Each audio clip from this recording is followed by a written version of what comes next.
Ready?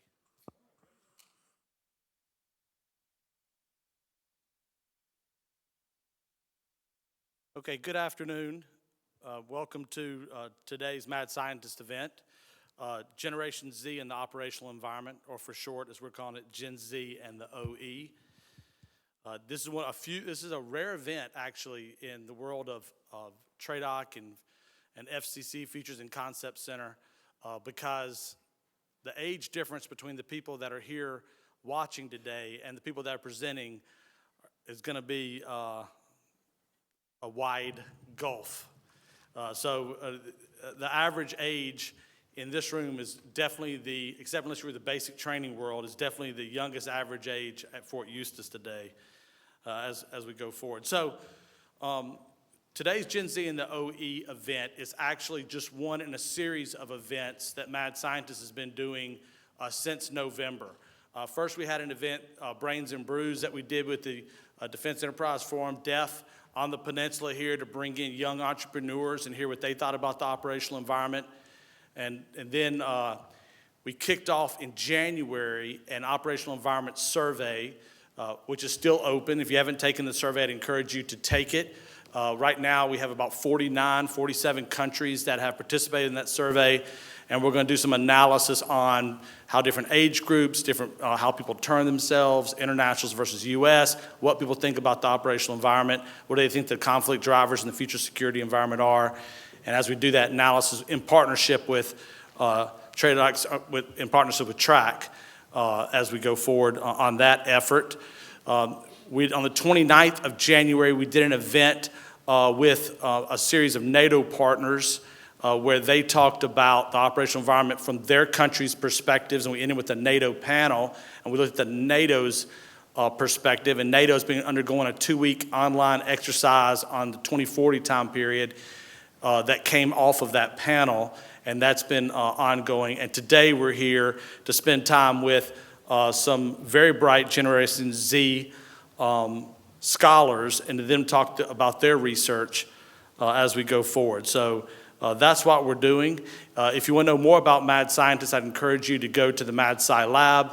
We're streaming this event today, but make sure as you listen to these students, you're ready to ask them good questions because they're looking forward to answer those questions. Today's event and welcome remarks provided from Mr. Tom Greco, the Training Doctrine Command Senior Intelligence Officer, G2. Thank you, Lee. So first off, I'd like to say thank you for joining us to Mr. Dave Brinkley, who's the Chief Personnel Officer, Human Resources Officer for Training and Doctrine Command. Also, Dr. Smith, I'd like to thank you for our neighbors at William and Mary for making yourselves available today. So let's talk a little bit about, just for a minute, let me talk a little bit about the Army, the Mad Scientist program, and why we asked you to do this. So the Army is, a little trivia, is the largest of all the services. We're all actually the senior service. We're actually older than the nation, having been founded in 1775. And if you study new nations, you'll often find that the first national level institution is often the Army. We saw that in places like the Balkans, we saw that in Iraq, in Afghanistan. Oftentimes, and we were no different, the first national level institution in rising democracies is often an Army. So what about Training and Doctrine Command? Well, first off, if you see guys and they have on their shirts or on their sleeves, they have an anvil, they're members of Army Futures Command. So they're our partners in the Mad Scientist program. So it's a joint Army Futures Command and Army Training and Doctrine Command. Army Futures Command designs the Army of the future. Army Training and Doctrine Command, as the name might imply, is responsible for training the Army that we have today and integrating new equipment and doctrine. So Training and Doctrine Command, we run schools at about 19 different installations. We teach everything from welding and truck driving to running small boats to graduate level degree programs. In fact, if you're a Marine and you know how to fire artillery or drive a tank, if you're a sailor, Coast Guardsman, or any service, and you know how to run a small boat, you'll probably learn that here. If you In fact, that 500,000, about 500,000 every year, soldiers, sailors, airmen, marine, and civilians. We also recruit the Army. Every year, the U.S. Army recruits the equivalent of more than the entire British Army. So think about that. It's a huge mission. And for those of you on William and Mary, as you've walked to Aromas, you've probably passed by the building which houses the ROTC detachment. ROTC is also a TRADOC program. Okay, so that's Training and Doctrine Command. Mad scientists. Okay, the name is kind of tongue-in-cheek, but the work is really serious. As a veteran, a lot of people will come up to me and say, thank you for your service. Well, and I appreciate that, but really if you want to be thankful, we really want you to help contribute. In fact, I came into the service after the Vietnam War, which I refer to as the Second American Civil War. We went after Vietnam while in Vietnam, we went from being a very respected, perhaps even necessary evil, to being abhorrent to a lot of the American population. Then after 9/11, we've become very highly regarded and very well respected. So that brings us here today. What we ask you when you say thank you for your service, Mad Scientist provides the on-ramp. That's what you're doing here today. We're giving you an on-ramp to share the intellect of the nation. How do we bring the intellect of the nation to bear on the Army's problems? So why did we ask a bunch of Gen Zers to come and talk to the Army? A little audience participation here. How many of you college students have actually had to help your parents program the remote or do something on their iPhone or do something with their computer, right? So we are what you'd call digital immigrants.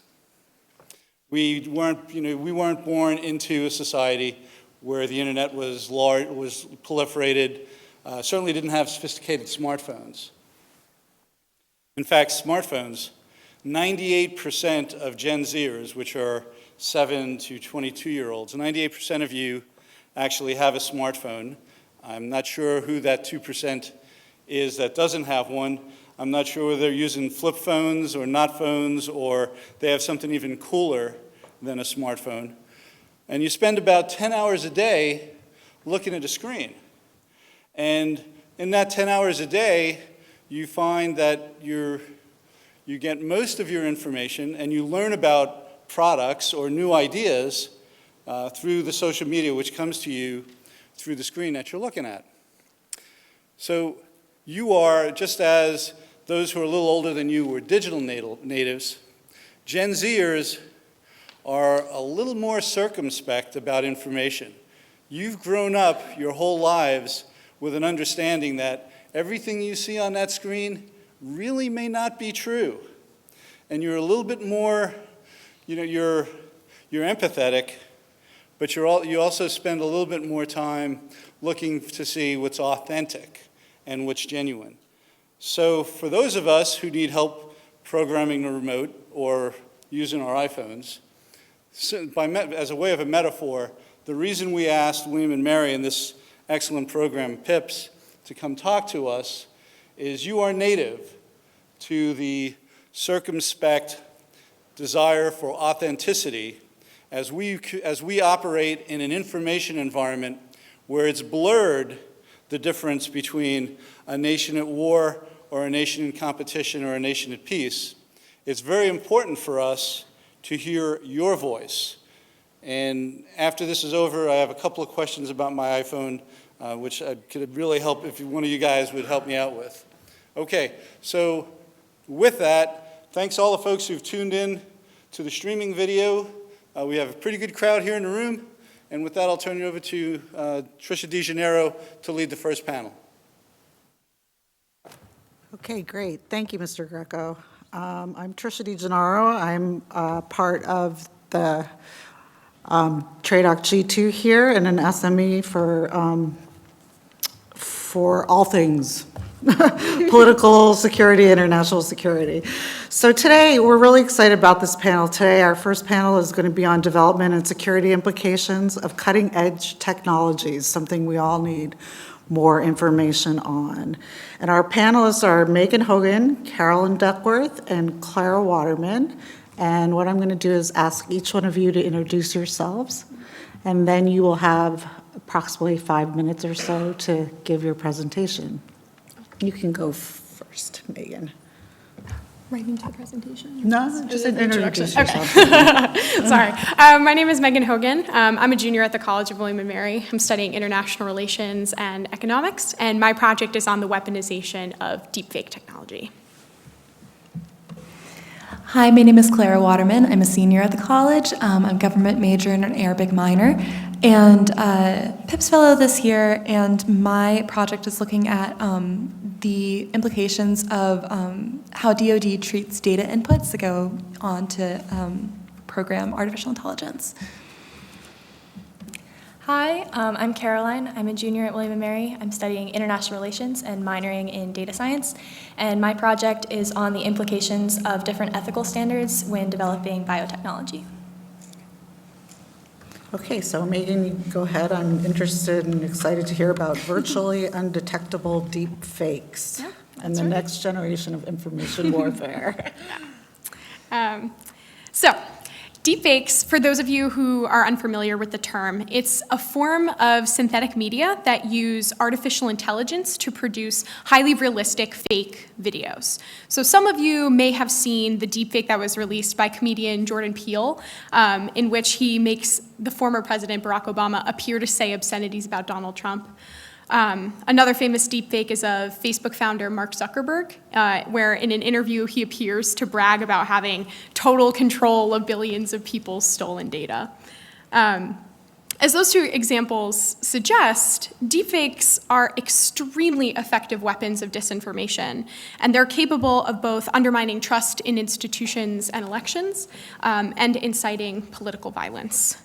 While it has been possible to manipulate video footage for decades, such manipulation has almost always been detectable, time-consuming, and pretty expensive.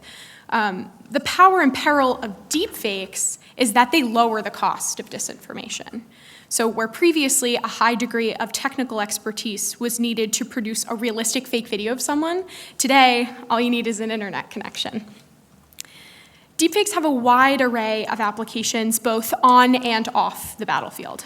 At the most basic level, a deepfake attack during wartime can cause momentary confusion within an adversary's political or military leadership. This confusion, in turn, can influence or stall adversary decision-making, providing American troops with a short window of time to either attack or escape, depending on the situation. Under coercive diplomacy strategy, which relies on the threat or limited use of military force to influence an adversary's decision-making, weaponized deepfakes could act as a more cost-effective, limited use of force. To intensify the pain of an offensive strategy, weaponized deepfake attacks can be deployed in conjunction with conventional military operations. Such a brute force application is particularly compelling because not only do deepfake attacks impede our adversary's ability to react, respond, and communicate, but they also allow us to shape the international narrative of a military operation in the critical early days of a conflict. Deepfakes can also be used to weaken existing domestic support for ruling parties, acting as propaganda in a broader US-led disinformation campaign. But most importantly, weaponized deepfakes can be used to strengthen and refine existing deepfake detection algorithms. By the end of 2020, virtually undetectable deepfakes will be a reality. The United States therefore faces a choice. The Department of Defense can either continue to restrict its research to developing video authentication algorithms or expand its effort to include weaponization for coercive diplomacy and warfighting. Each option is associated with a series of benefits and costs. From an offensive standpoint, deepfakes are a powerful tactic to incorporate into our arsenal. They're difficult to defend against, they're cheap, fast-acting, and have no clear escalation thresholds. From a defensive standpoint, weaponizing deepfakes will enhance our current detection capabilities by improving our understanding of how these weapons are made. This being said, there's always a serious risk that American deepfake attacks will leak out of their targeted audience and go viral on social media platforms, given social media's growing significance as a relatively unfiltered peer-to-peer communication network and news source. Going viral increases the risk that a leaked deepfake attack will be attributed to the United States, and attribution, in turn, makes it exceedingly difficult for the US to verify any video it produces as legitimate. Every deepfake attack has the potential for backfire, but in many cases, the benefits actually outweigh the costs. Think, for example, of a military deception, like a modern-day Operation Bodyguard. The US can produce a deepfake of a regional ISIS leader calling for an attack on a fake US convoy. As the fighters close in on the fake base, we can then ambush them. Ultimately, I argue that the United States should develop weaponized deepfake technology as a capability to deter, deny, or defeat any adversary that seeks to harm US national interests, even if this capability is never used. Wow, thank you very much. That's quite sobering. Put on my mic here. Very sobering. As a member of the network engagement team here, several of the things we're looking at is in the operating environment is disinformation. One of the other things we are looking at as well is data sets and the quality of those data sets in order to look at our networks objectively. So, Clara, your project was? Thank you. Absolutely, that was a beautiful segue. So the U.S. Department of Defense is spending billions of dollars on artificial intelligence research and development with the ultimate goal of integrating AI into its tactical and operational decisions, as well as technologies such as autonomous weaponry. For the purposes of this paper, AI is a series of predictive models that are trained on a specific data set to provide forecasts and estimations about a particular subject. Currently, the DoD is not adequately equipped to deal with the data that underpins AI algorithms. AI without data is like a car without gas. The framework for movement can exist, but it is incapable of going anywhere without the proper inputs. DoD data practices rest on 3 pillars: collection, vetting, and labeling. First, the DoD collects millions of terabytes of data every day from its own internal sensors and through external providers.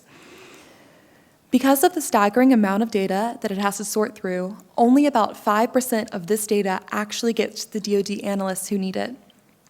A lack of communication between offices and departments also leads to high levels of redundancy in data collection, costing the DoD thousands of man-hours and millions of dollars.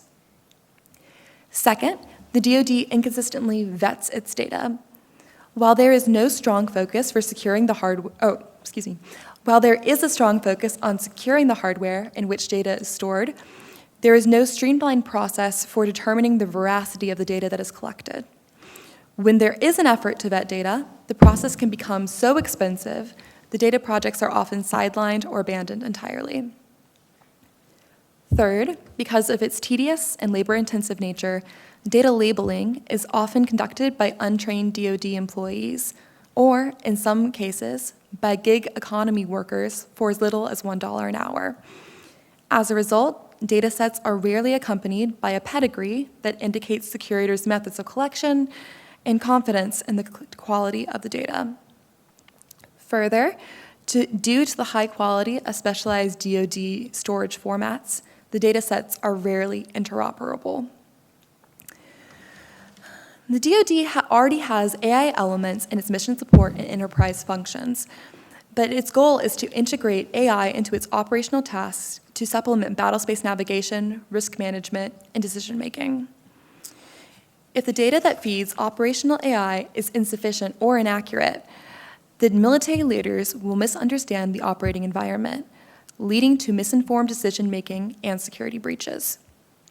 These problems are further exacerbated by bias in training, input, and feedback data, all of which create blind spots and perpetuate the inaccuracies in a continuous data cycle. Given the many challenges the DoD faces when it comes to the data that drives AI development, it is clear that collaboration is key. The DoD's ability to maintain the strategic advantage over its adversaries hinges on its data synchronization efforts to counter bias, blind spots, and loss of control. To counter these challenges, I propose the creation of a data clearinghouse that facilitates communication about data collection, vetting, and labeling between offices, departments, and agencies. Groups could fill out a simple data pedigree form that accompanies their data sets and submit data profiles to the clearinghouse so that others with clearances and a need to know can search for data sets and contact their owners. For security and financial purposes, the data clearinghouse would not be a central bank for all DoD data. Rather, it would act as a standardized liaison between groups to increase communication and streamline data efforts. This clearinghouse would be maintained by data scientists and analysts who would serve as something like research librarians with up-to-date knowledge on what data sets exist on a given topic, the quality of those data sets, and the pertinent information from the originator. The DoD, as a powerful purchasing and regulatory body, has the unique capability and responsibility to create and enforce data standards throughout the public and private sectors. The sooner that the DoD can capitalize on this opportunity, the faster it will be able to achieve its AI goals, as high-quality data sets are crucial to the DoD mission.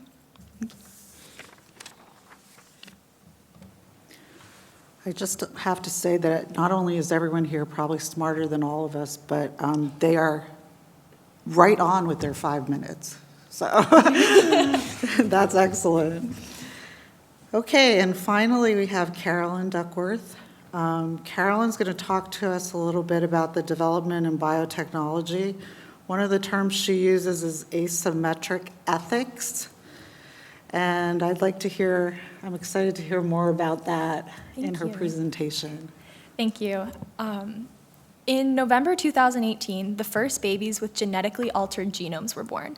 And this generated a heated international debate over the accomplishment. And at the core of this debate were the ethics associated with the technology. What I've found is that in cases like this, the United States is at a strategic disadvantage in biotechnology development due to its rigid ethical standards. It's likely that other countries will start to recognize this and move to exploit the existing gap. As you're aware, ethics in research and development reflect a society's values. This leads to different ethical standards and practices in different countries. So, for instance, in the United States, we have extensive public debate surrounding ethical, medical, and biotechnology practices. And a large part of this is as a result from previous failures and efforts to address them. For instance, you could think of the Tuskegee experiment. This discussion significantly contrasts with a case like China, where a collectivist culture is more tolerant of individual sacrifice to benefit public progress. These differences in ethics already shape international biomedicine. Treatments and research involving embryonic stem cells are severely limited in the United States, but in China, the use of embryonic stem cells isn't inhibited by its religion or culture, allowing them to more rapidly develop these treatments. Another example involves the development of pharmaceuticals. The majority of new medicines being developed are tested abroad. In part, this is due to avoid expensive domestic red tape. The effects of these asymmetric ethics will expand well beyond these two examples as biotechnology innovation accelerates. Already, we can see that the United States' peer competitors are investing in these dual-use technologies, and in some cases, they're even collaborating. For instance, in 2018, Russia and China worked together to fund the largest biotechnology lab in Russia. This framework presents two possible risks to the United States. First, dependency on foreign bioproducts. China already dominates the export of generic prescription medication, but recent policy demonstrates that China is pivoting to promote the development of innovative biopharmaceuticals. This could allow China to create a chokehold on essential medicine, threatening a critical US supply chain. Policies like the 13th Five-Year Plan and Made in China 2025 make it clear that biohegemony is a Chinese goal. So this weaponized dependency could even expand to other fields like synthetic biology treatments. Second, states with tolerant ethical standards in biotech will also be able to more rapidly pursue and adopt controversial military technologies. These technologies fall under two broad categories: bioweapons and human enhancement. Cheap gene editing tools like CRISPR allow for the development of low-cost, precise bioweapons, and these include those that target specific individuals or populations based on their genetic codes. Countries with more flexible bioethical standards may be more likely to develop and to use these technologies. In human enhancement tech, biotechnology innovators hope to provide soldiers with advantages ranging from disease resistance to enhanced cognition. And while we may have many volunteers who are interested in becoming enhanced, our safety protocols and ethical requirements for testing may slow implementation compared to other militaries. The timeline of all of these threats vary significantly, but addressing them will require dedicated effort over time. I argue that this can be addressed using a three-step approach. First, the United States should formalize its guiding principles in biotechnology development. This solution would involve a process similar to what the DoD already developed for AI ethics when it tasked the Defense Innovation Board to meet with experts, academics, ethicists, and lawyers to create guiding ethical principles for AI. Broadcasting these principles will allow the United States to serve as a model for others and allow us to condemn violations consistently. Second, the United States should expand on the US-China program for biomedical collaborative research. This program is run by the NIH and would effectively allow the United States to hold international researchers to US bioethical standards. This expansion should also include targeted ethics training for scientists. Long-term, this collaboration would influence ethical norms, and this strategy already has the support of biotech industry leaders who are concerned that the current prosecution of Chinese scientists deters innovation and generally harms the national interest. Finally, DARPA should develop a task force to identify specific biotechnologies where the United States will lag in implementation due to its ethical standards. Then, the DoD can strategically invest in competing but also ethical technologies. By increasing investment in ethical development and promoting a global consensus on bioethical standards, the United States can maintain its advantage in biotech. Very good. I think Army Futures Command just got part of its new marching orders for what it should be focusing on. So within the, I'll get started on a question or so, and then let's open it up to the audience. There are three things that I heard quite a bit within the topics of these presentations, and I mean the topics are absolutely a lot of the things that we are looking at in how to train the future military, specifically in areas like disinformation, good data, and I just love asymmetric ethics, which is very good. So I'm hearing trust, ethics, and truth in a lot of the issues that we're having here. And within that context, I think we have to think really hard. It makes me think whether we should use our power for good or otherwise. So it sounds to me like I'd like to ask you a little bit about that.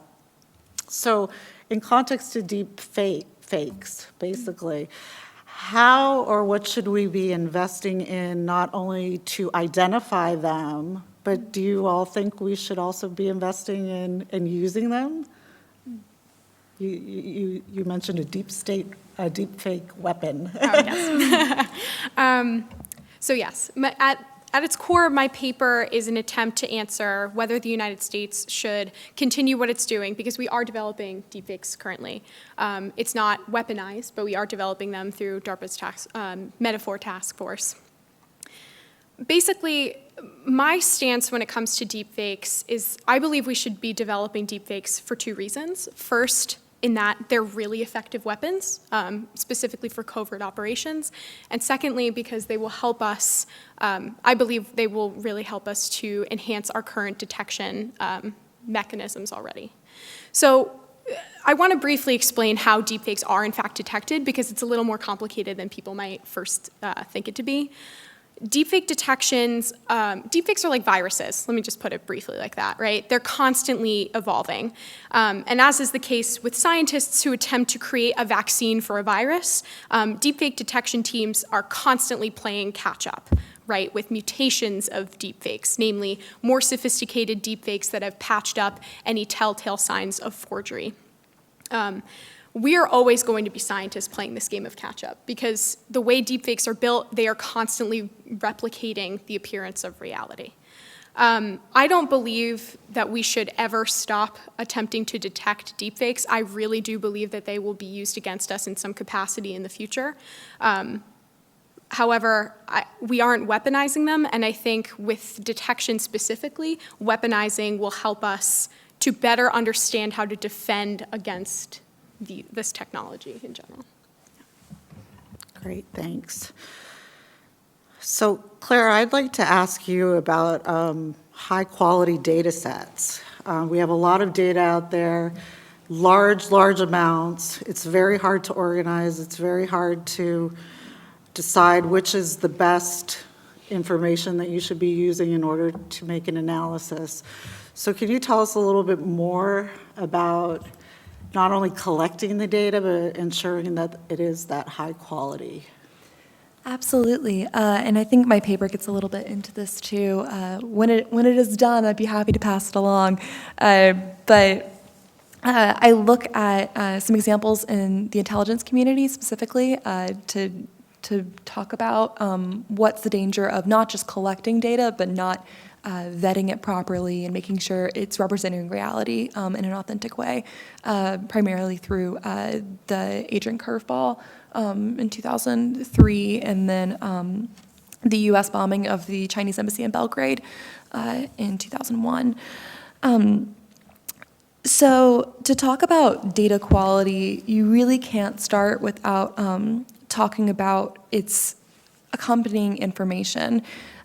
We keep seeing again and again how one office will create a data set and spend all this time, vetting it and making this really clean, pretty thing, and then it will be sent to someone else who has no context on what categories were considered and basically like how the data was created, what was left out, what was included, what wasn't, who they talked to, who they didn't, just the processes behind it. And so that's what I'm hoping that my policy solution would help to fix. I have a template for a data pedigree that basically asks a series of about 10 questions that gives people context. So there's some continuity between offices and data collection proceedings. And I hope that through using that, we will decrease redundancy, increase communication and collaboration on data collection.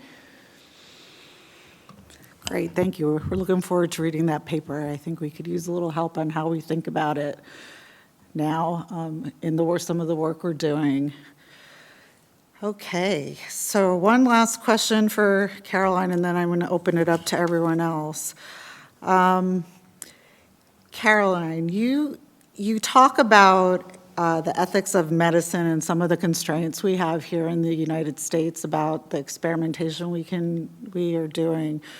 We've come to this point because of past histories and past experiences that we've had in these areas.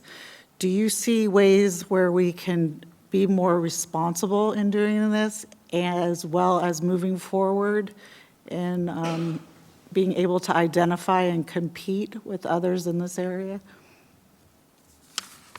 So I definitely want to emphasize that I think that our ethical standards can certainly be a strength. It is very good to maintain the safety of your patients, to maintain the high quality of your products that you're producing. But I think that in some terms, it has become a bit political. So when you're looking at things like the embryonic stem cell research, which hinders progress based on presidential administration and the funding that's available, I think those are cases where we can be held back, and it's not even necessarily a question of responsibility. It's just a question of differing opinions on what our standards should be. So I think in those cases, it is essential to recognize that those are areas where we're going to be held back, and then we can identify things that maybe would work differently for us, but would still fall under that framework that we could push to develop. Okay, excellent. So let's open it up. Do we have any questions? Yes, we have 2 questions from the chat roll. The first question for Megan is, it seems the U.S. is always playing catch-up with information warfare and is still in some ways. How will our efforts compare to peer competitors and non-state actors? Will we be able to advance more rapidly compared to our adversaries? It's a good question. In terms of detection capabilities, I believe that this is coming from what I've gathered in my research. I obviously do not hold the top secret security clearance. I don't know. In short, I don't know. But from what I have gathered, in terms of where the U.S. is with deepfake detection, if there ever is a cutting edge of it, we will certainly be on it. DARPA's Metaphor team has made outstanding progress in terms of deepfakes with face swaps, audio deepfakes, like a whole spectrum of them. However, I'm in a weird position with my paper because while I am obviously very proud of where the United States is, I believe we can still do better, and I believe a way to get there is through weaponization to enhance our detection capabilities.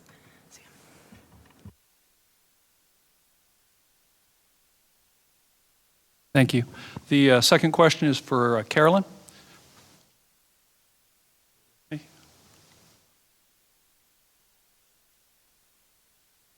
Just scrolled, I'm sorry. It would seem that genetic modification is inevitable. What practical measures would you recommend to roll back any modifications that prove harmful to society rather than the individual? So I think something that's really interesting about the evolution of gene editing technology is how it's really become very available to people who are not necessarily experienced in biological training. You know, you can order a CRISPR kit on the internet and have it delivered straight to your house. And then you can be experimenting with perhaps even some people are trying to augment themselves with these technologies. So I think that's going to be a big question moving forward, is how to deal with the really the democratization of these biotechnologies. And that generally falls outside the scope of my research, but I think it's a very important question that we should be looking into, because it is going to be difficult to regulate, because at this point it's out there. Okay, ladies, I think you did a great job. And just so everybody knows, we have about 20 more minutes for questions. So make sure you bring your questions forward. So I'll make a comment, and then I have a question for you. I really believe, actually, the 3 of y'all, your topics, you even have a bigger idea here. So Mad Scientists, we're going to do a conference this summer on weaponized information. So for example, deepfakes is ground zero, but what's next is voice cloning. What's next? There's a whole series of additional things, artificial people, artificial influencers, and deepfakes is at the groundswell of all of that. Security, your 3 ideas are right on, but I think that there's a 4th one, which is security of data on the data, because the idea of manipulation of data and spoofing of that data goes to building the fake reality that our adversaries are going to try to bring against us. So it's the deep fakes, it's the manipulation of our data that we take as true. So I think your 3 ideas, I think there's a security piece there. And the Chinese, the reason why they're so interested in the cognitive science part of the biotechnology piece is because in reality, the 2 things you're trying to do is affect what's between my ears. The 3 of you, what you're talking about is effectively what our adversaries are trying to do is weaponize all these pieces together. And I think that's very interesting. I think that as you have your Friday meetings and whatever, just maybe something you ought to further explore. So, I mean, have you thought about that? I know how you work. Y'all get together and you brainstorm. Have you made the connections between your topics, or have you just listened to each other? Have you done that? I just offered to the group. So we've definitely realized that there's a lot of overlap and a lot of projects feeding into each other this year, especially when we talk about authoritarianism, and which is the topic of several presentations in the next panel. Like data and AI is obviously right up there. And so I think we're talking about kind of the common themes, but I haven't, I guess, really thought about the ways that we can capitalize on that to kind of target one thing. Yeah, I can't think of anything else. But yeah, we've definitely noticed that when we all came to the table, we were like, okay, we have the relevance of truth and how that's being eroded and how we want to tackle it in our different ways. Right.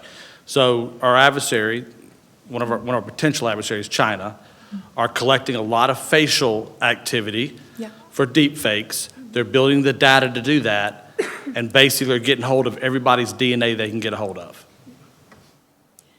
Yeah. So, I mean, there's a direct connection between these three ideas that you're talking about. So each one of them in itself is very scary. All three of them together, we're not currently addressing this in the Army's concept of the future. So. Yeah, those so are the three take- things. Yeah, I brought up to trust, ethics, and truth, and it all does have to do with the cognitive, which is something we're working on here at TRADOC and hope to give to the Futures Command. Good afternoon. Speaking of the Futures Command, Major Jonathan Shloika, Futures Concept Center, Army Futures Command. Two-part question. The first part is, are the problems discussed today equally applicable to all countries, or do they inherently mostly apply to the U.S. or any other specific country? Change over time. That's the first portion. And then kind of what Mr. Greco was alluding to, based on generational differences, when do you think the culture of data usage and deep fakes will enable efficient and effective use?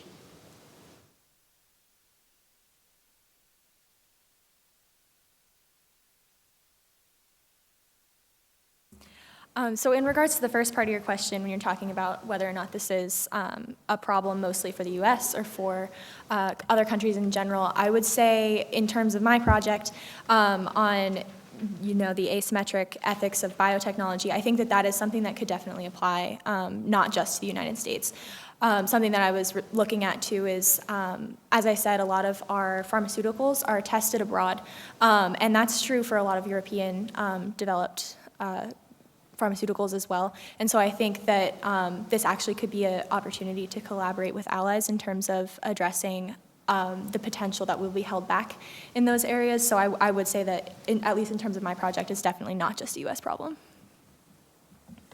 I would echo that. This is something that our alleged adversaries, I like that term, Russia and China in particular, are making great strides in terms of synchronizing their data collection efforts, in labeling and vetting, consolidating it so it's all in one place.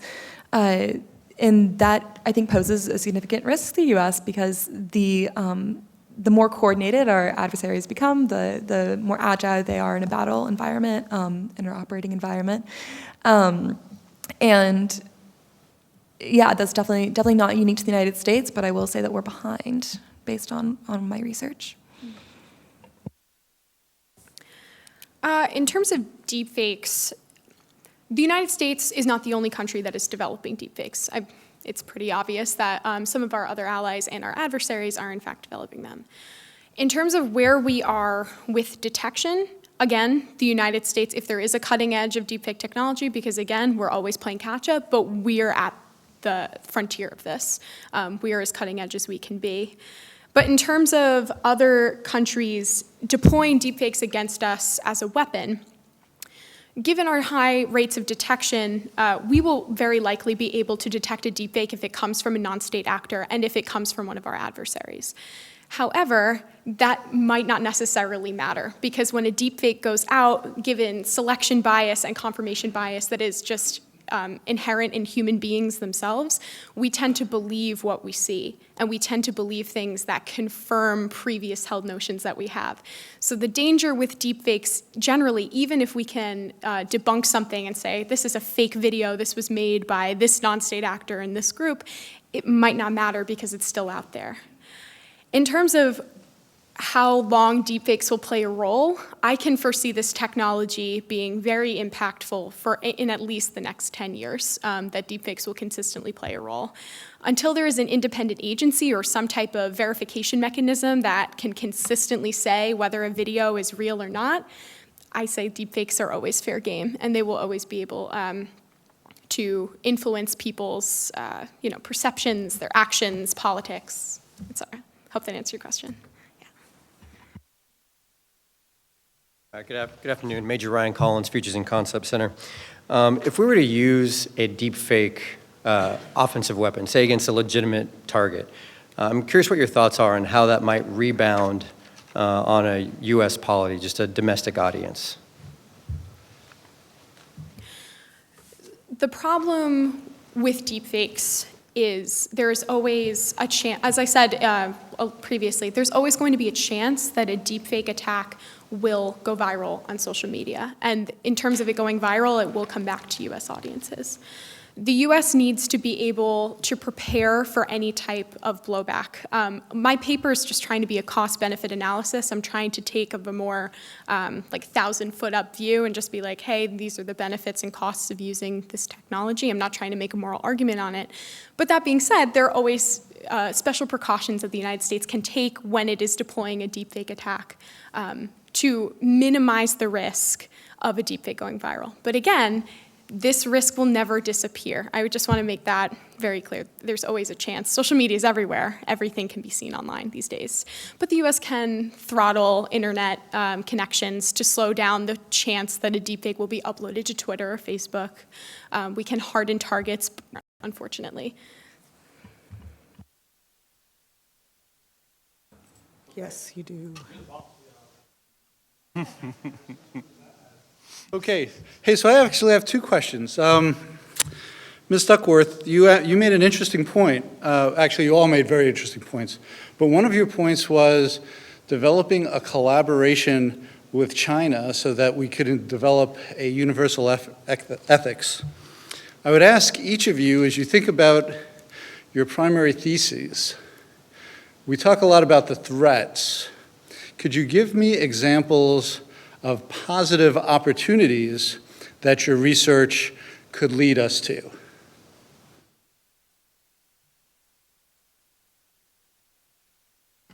So just to touch on the collaboration piece, because that is one of my proposed policy solutions, I want to also make it clear that this isn't something I'm proposing creating. It actually already exists. It's run by the NIH. And I think one of the problems that, at least it's been brought to the forefront by leaders in private sector, biotech, Chinese scientists over concerns in my field, I'm looking honestly to save us money in man hours. We have way too much data and way too few people to go through it. And if there's any way that we can standardize and streamline efforts, then that is mission critical in my opinion. And the benefits of having the streamlined data is not just to say, check, we don't have to do as many data sets or clean as many or whatever. It's more to further advance our AI integration into all of our technologies. As you all probably know, the DoD has really grand ambitions for artificial intelligence and has a lot of very, very cool and scary things that they can do with it. Unfortunately, a lot of it is at risk of being hacked or at risk of being exposed if the data that underpins it is just not there. So for both our security and for our ability to create these data collection standards in the future, I think we have to start thinking about how we're going to consolidate these data efforts so that we can advance AI within the DoE. So it might sound a little counterintuitive to say weaponizing will help us better pursue truth, like weaponizing information will help us better pursue truth. But I believe that it actually is a good solution. Some of our allies within NATO actually are, they've come out and said that they are going to engage in information operations moving forward, and they're trying to start developing weaponized deepfakes and bots and the like. But if together, we are all weaponizing and we are further enhancing our detection capability. Collaboration together to solve the issue of deepfakes, I think, is a good solution. That's a great segue to my second question.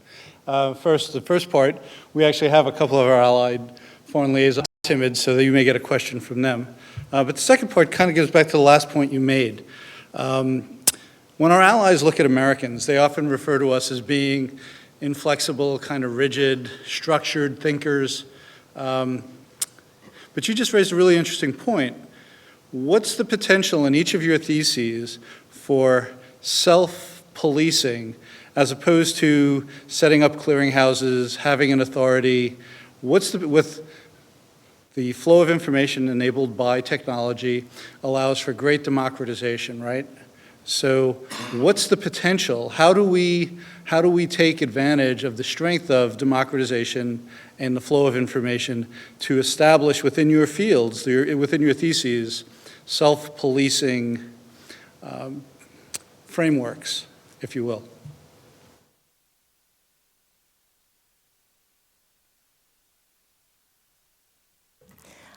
Thank you for your question. So I would argue that the overall goal of the DoD is to become or continue being like a really dexterous body that can turn on a dime and really address the current issues and perceive the future ones. And while I think self-policing is absolutely possible within the data collection, labeling, and vetting sphere, that's something that it just currently isn't being done. There's a capacity to do it, but there just physically isn't the manpower to coordinate and to be able to catch up with these trillions of bytes of data that are being collected every day. So because of also some of the more stovepipe nature of certain offices and groups within the DoD, it makes communication very difficult. And self-policing is only as good as the data that you have and what you're trying to do. So I do think that collaboration and potentially like an overseeing body, while not to weigh this whole process down with more bureaucracy, would actually help expedite these data efforts and data proceedings and make sure that that we are spending our time and energy on the tasks that are really before the DoD and not getting bogged down in the little semantics of data. In terms of self-policing with truth and specifically video truth with deepfakes, there's a lot of talk when people think about deepfakes and get freaked out about deepfakes in terms of what they can do to democracies and can do to information flows. There's a desire also within the DoD for a super algorithm that can consistently detect deepfakes and will continue to do so throughout time for all videos. As I briefly explained with how deepfakes are detected, personally I don't think that that's very realistic, but that doesn't mean it's not worth trying. So with self-policing of information and what information is coming onto American social media platforms, many of you might have seen Facebook actually said that it's going to take a stance against deepfakes. Involving big tech with information flows and disinformation, that is one possible route that the United States can take. But consistently working towards developing better detection algorithms, I think, is really the best way to combat deepfake attacks. So self-policing is really interesting in the terms of my project because at a government scale, it's very easy to say that, the United States almost over self-polices in terms of what funding is available for what type of research based on someone's specific opinion on what's morally acceptable to do in biotech. But as you mentioned, and as I briefly stated before in the question I got from the online platform, was that these technologies are becoming more and more accessible to everyday people. You can order them online, as I said. So we're always going to have the opportunity for these rogue scientists to be developing as well. In the case of the recent births of the CRISPR babies, some would say that he's a rogue scientist. Some would say that they knew all along that he was going to do that. But we're always going to be running into those problems, and so I think that it's very interesting to think about how we're self-policing at a government level versus at like, individual people who are able to have access to this just through an internet connection.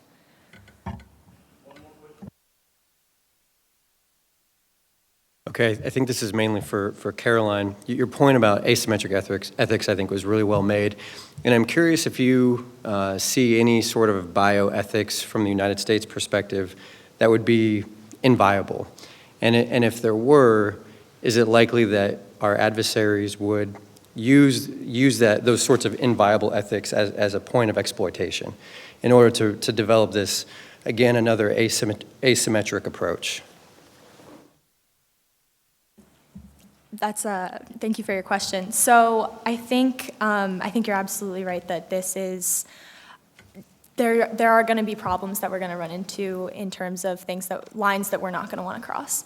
And I think we kind of ran into that a little bit with the birth of the babies who had their germlines edited. And in that case, there was an international outcry, and they immediately said, oh, we had no idea, China had no idea that this was happening, which is, several papers would beg to differ. But I think that in terms of biotech, it's advancing so rapidly that the technology that we're potentially talking about might not even exist yet. And so I think that we're going to find a lot of red lines that we're not going to want to cross, and that's why we should start developing these kind of global consensus. We should start that now. Okay, I'd like to thank everybody and thank the William and Mary students for coming out and sharing their papers and thesis with us. They're excellent, and I'm looking forward to the next panel. They're all things we're going to need to think about now and in the near future. Thank you. Okay, ladies, stay where you are.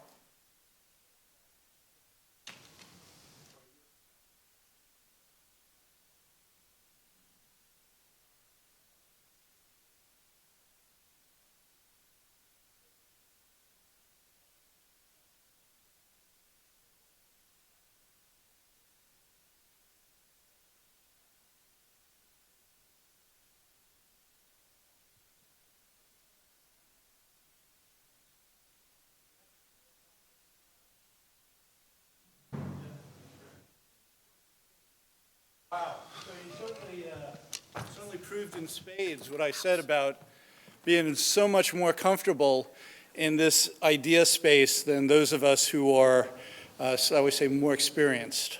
Okay, old.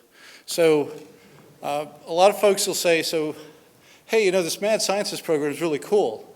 How do I become a mad scientist? Have to be proclaimed. So we're going to proclaim you as Army mad scientists. And we're only going to read this once. We're going to proclaim each of you. We'll only read it once. And after we read it the first time, you'll know why we only read it once. So, Lee. Proclamation, United States Army Mad Scientist. Whereas the Mad Scientist Initiative encourages continuous dialogue and collaboration among academia, industry, government, and non-traditional partners. And whereas the Mad Scientist Initiative identifies tomorrow's key innovations today so the U.S. Army is successful in the future operational environment. And whereas the Mad Scientist Initiative supports Army learning and capability development. And whereas, fill your name in this case, Megan Hogan, provided great and valuable insights and contributions to furthering the mission goals and understanding of the Mad Scientist Initiative. Now, therefore, by the virtue of the authority vested in us as the Deputy Director of Futures and Concept Center, Army Futures Command, and the U.S. Army Training and Doctrine Command, Deputy Chief of Staff Intelligence, we do hereby proclaim that, fill your name in, be known henceforth and forevermore as an official mad scientist with all the rights and privileges pertaining thereto. May you always seek the future boldly, actively question conventional wisdom and assumptions, and passionately challenge the status quo. Signed this day, the 28th of February, Miles Brown, Deputy Director.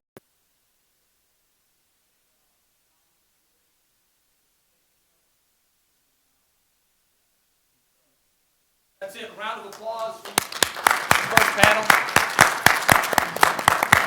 Okay, we're going to go to a 15-minute break, and so whatever time that is in 15 minutes, I can't do math that quick. So let's say at 2:45, we're back here. Fill your coffee up, and let's start back here for the second panel. And Marie, if you get the second panel ready.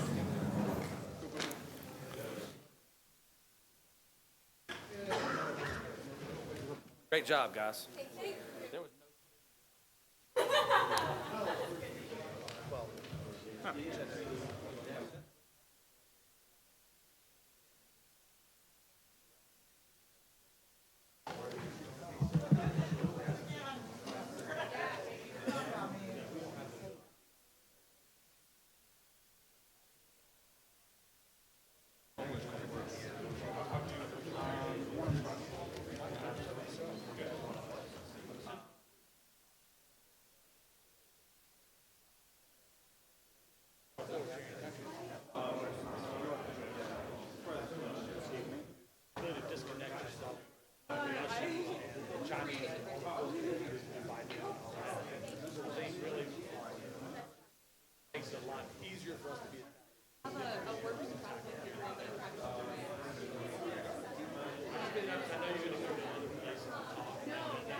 You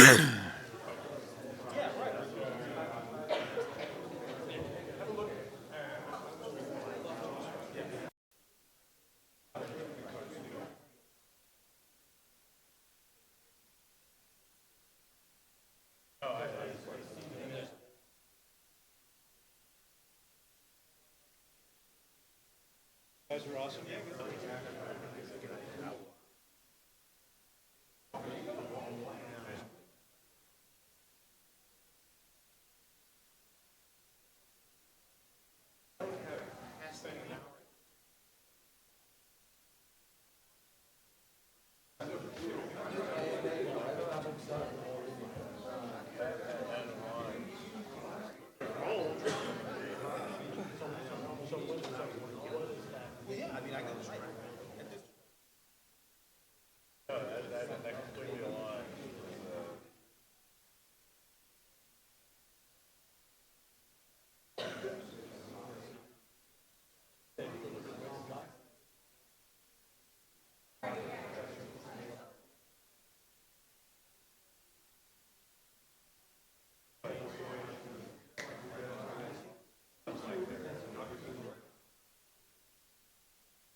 We had a high of 65.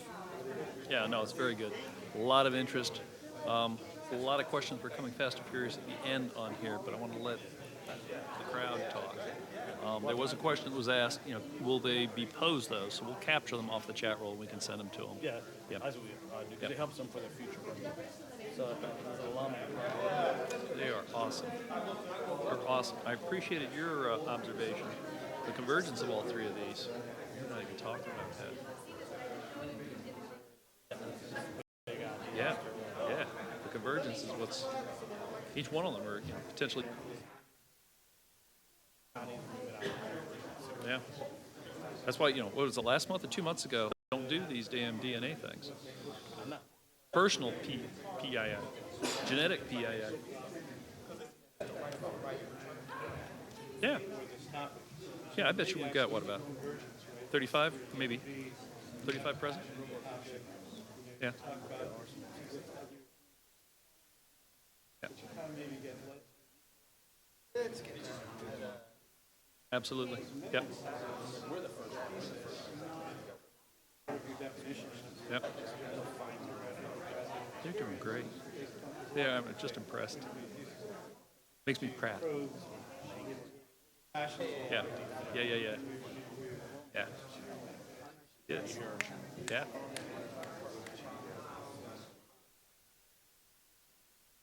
In fact, some of the questions were like, wait a second, this isn't the American way. What are you talking about? What? to do it, what's my science about? Yep. Disruptive. That's right. That's why when I heard her do it, I'm like, this is exactly Perfect. disruptive thought. Yep.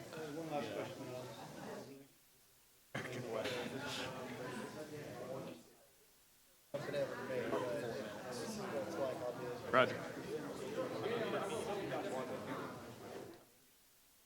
Yeah, this seems like a slippery slope. One of the U.S.'s strengths is the respect for individual rights and dignity, and the perception of it, along with most Western countries, of having the moral high ground. What are some of the ways we can prevent sliding into realms like unethical human research?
Okay, we're back. I hope free coffee's still back there and cookies, and you can get it to go on the way out after the panel, so don't leave me with extra cookies. So the feedback on the first panel is we probably could have had an hour more worth of questions based on what's online and what was asked and some other people, so that's great, and we'll pull that together, the questions that were unanswered, and send that to the PIPS team so you can use those questions to refine your future presentations as you go on and do those other pieces that you do as a program. So our next panel today is moderated by Marie Murphy, who is was a fellow in this program and who is for about a year and a half, been a consultant on the Mad Scientist program. So Marie. Thank you, Mr. Grubbs. So like Mr. Grubbs said, I'm a PIPS alum, and I've been working here with the Mad Scientists for a year and a half. I'm going to go down the line and let the fellows introduce themselves, and then we will begin. So Michaela. Hi, I'm Michaela Fleming. I'm a senior at the College of William and Mary, majoring in government and economics. And my project is on how China is entrapping developing states in a dependent relationship using cheap technology and the implications of that for the United States. Hello, my name is Lincoln Zaleski. I'm a current senior at the college. I'm also a PIPS research fellow. I'm an IR major and an Arabic minor. And my project focuses on creating a strategic concept and an overarching framework for understanding modern authoritarian disinformation campaigns. Hello, I'm Catherine Armstrong. I'm a senior at the college, majoring in international relations and sociology, and my project is on transnational repression, so non-democracies' efforts to track, hack, harass, and even assassinate immigrants. Yeah. So as you have heard from that brief description, this panel is entitled Geopolitical Strategy of Authoritarian Regimes and Near-Peer Competitors Utilizing Technology. So we're going to begin the presentations with Michaela. China is exporting its model of digital authoritarianism abroad, creating a network of dependent client states and threatening the United States' global influence. This development has major implications for the United States.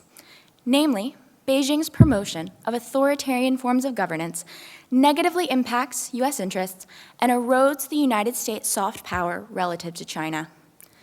China's digital authoritarian model is composed of both Chinese surveillance-capable technology, such as camera systems, smart city tech, and telecom infrastructure, as well as cyber sovereignty ideology. Cyber sovereignty empowers states to control the internet within their borders according to their own laws.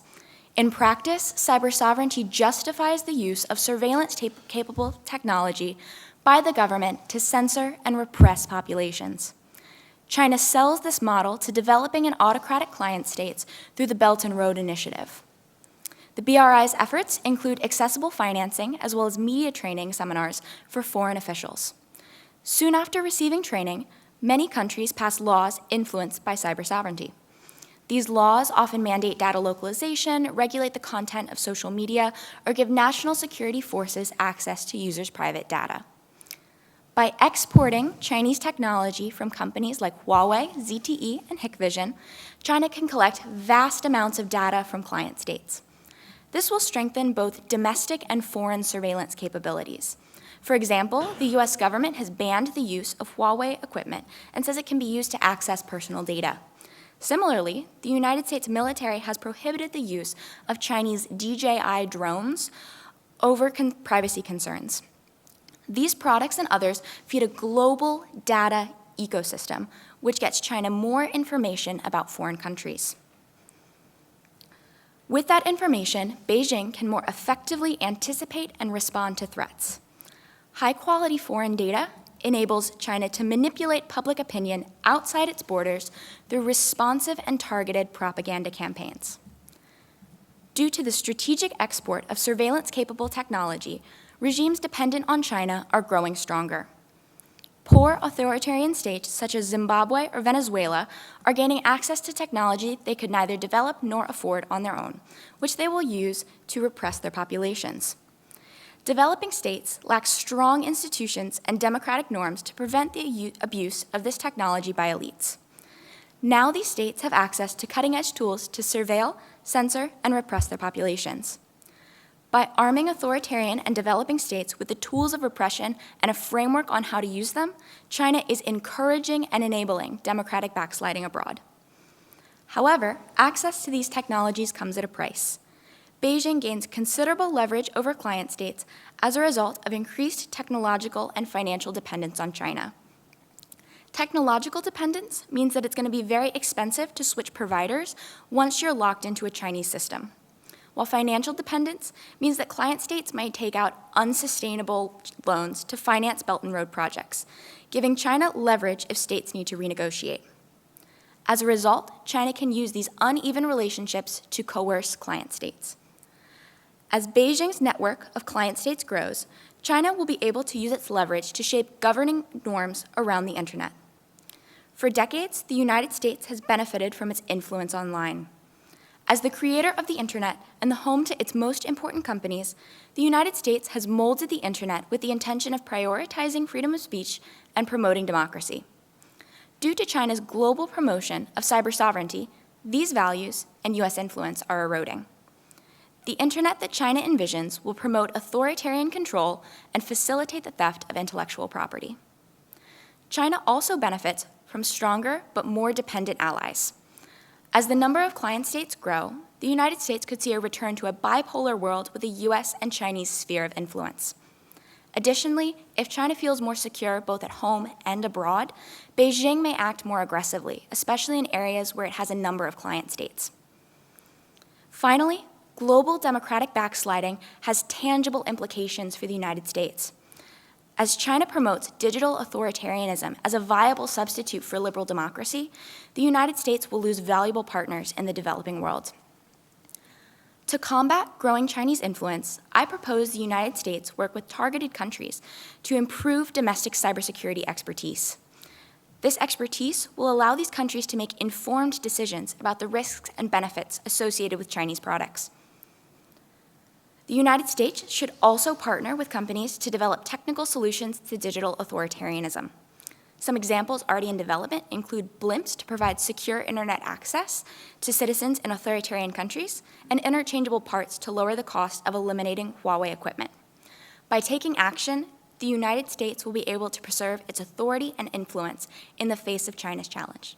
Thank you. Thank you, Michaela. It was really interesting hearing about Chinese data collection and how that enables surveillance. I definitely think that that will also enable the spread of disinformation and the manipulation of that information, which I think Lincoln will discuss more.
Hit it twice.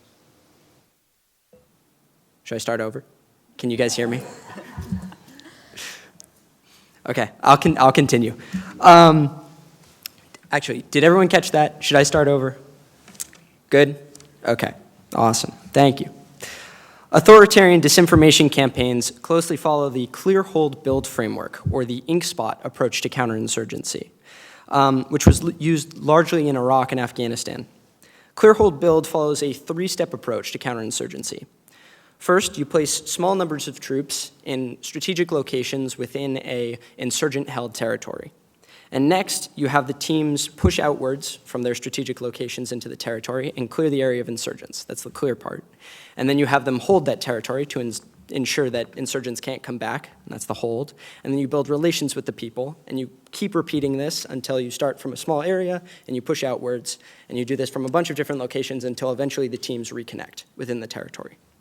And the ink spot nature of this approach comes from dropping spots of ink onto a piece of paper. And so they permeate through the paper and eventually reconnect and take the whole paper, hopefully clearing it of insurgents. And modern disinformation campaigns work in a really similar way. But instead of permeating through territory, they permeate through society. Authoritarian regimes identify key targets within our society, or key ink spots, that can be exploited. And these spots take a number of forms. They're traditional targets, such as corrupt politicians or corporations that seek financial linkages with the home country or with the attacking country, and emergent targets, such as disenfranchised identity groups or co-ethnic communities. Through repeated false messaging and direct or indirect economic support, authoritarian regimes strengthen feelings of disenfranchisement and emphasize the need to disrupt and change the status quo. From there, regimes expand the ink spots, and the repeated false messaging reaches a successively larger audience. The attacking regime continues to bring ink spots together as well, linking groups and permeating society with their messaging. So instead of clear, hold, build, we're talking about an identify, fortify, link for what modern disinformation campaigns are. And finally, after the network of ink spots is linked and strengthened, the false messaging becomes mainstream, and the attacking regime gains political influence. The key here is that these networks can be repeatedly tapped into for different campaigns over time. So as society ebbs and flows for when authoritarian campaigns want to tap into us, let's say during an election cycle, you can continue to further your authoritarian disinformation over time. And so these individual attacks and events that we identify are really part of a much larger network and campaign that's within our society. Liberal democratic vulnerabilities factor into ink spot identification as well. Liberal democracies have response constraints inherent to each state that limit our response capabilities. And these inherent vulnerabilities, for example, include constitutional limitations, having a large population and a decentralized government, and ethnic or cultural similarities to the attacking regime, which each limit the regime's capacity to respond either legally or through public opinion to these attacks. Liberal democracies have a number of target vulnerabilities as well. There are inherent social factions, they're changing demographics, reliance on information-based financial markets are all separate vulnerabilities that allow for targets to be identified within liberal democratic society. Social factions allow for regimes to target nationalists, changing demographics encourages feelings of marginalization, and dependence on an information-based economy highlights opportunities for traditional economic targeting. Liberal democratic responses as a result of these vulnerabilities are fairly limited in scope, as censorship is out of the question for most liberal democracies. Other preventative measures are necessary, but the majority of defensive measures take a long time to enact, such as a nationwide education campaign that tells you what fake news is, or perfecting social media detection of fake news. So as a result, I propose a more offensive strategy. The United States and other liberal democracies should respond to authoritarian disinformation attacks through a counter-disinformation offensive campaign intended to impose costs on the attacking country. By targeting inherent authoritarian vulnerabilities, democratic regimes can raise the social and political cost of authoritarian disinformation campaigns, which will ideally stem further attacks. Thank you. Thank you, Lincoln, for discussing how disinformation is spread throughout society. I think that's definitely crucial to our next presenter as well, Catherine, who's going to discuss the export of authoritarianism through these avenues. Thank you. Certainly. Thanks, Marie. More than ever before, we are living in a world in which other countries can attack U.S. citizens and residents with close to no consequences. A world in which U.S. borders do nothing to protect them. China's personalized disinformation campaigns, Egyptian surveillance of activists, hacking of Iranian-American social media accounts, and Turkey's abuse of Interpol alerts are only a few examples of transnational repression, attempts by non-democratic states to silence and control political dissidents and their immigrant communities. The ability of non-democratic governments to suppress the voice and control the behavior of people in the United States threatens civil society and democracy, violates U.S. sovereignty, and jeopardizes U.S. partnerships with other countries. While co-ethnics and co-nationals are the targets of transnational repression, the trend is really about developing the ability to make and carry out threats across borders. The tactics used are not exclusive to co-ethnic and co-national targets.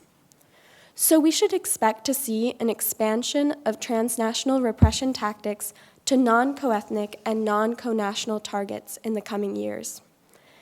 Because the trend of transnational repression has gone largely overlooked, non-democracies have faced few consequences as they practice these techniques of extraterritorial control. Economic and social influencers, politicians, and members of the military and intelligence communities can be targeted with the same tactics used for transnational repression. In fact, there is already evidence of such tactics being used against non-co-ethnic and non-co-national individuals, such as journalists and NATO personnel. The use of technology-based and enabled tactics against strategic U.S. individuals will expand unless the United States intervenes. The technology-based tactics in the toolkit of transnational repression, passive cyber attacks, active cyber attacks, and disinformation, pose the greatest risk because they are easily transferable to non-co-ethnic and non-co-national targets. Furthermore, technology-based tactics are affordable and difficult to attribute. U.S. policy should be designed to increase the cost of these tactics and their rate of attribution. The U.S. government and multilateral organizations must establish a standard of acceptable behavior regarding transnational repression while also protecting victims. As part of this effort, I offer 3 primary policy recommendations.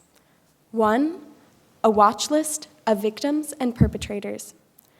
2, sanctioning of individual perpetrators. And 3, improving of Interpol rules and processes. So first, the watch list, a collaboration between NGOs and the Department of State, should form the core of efforts to curb transnational repression. The watch list of victims would help NGOs such as Freedom House and Citizen Lab to notify targets of an attack and provide educational resources to improve personal cybersecurity.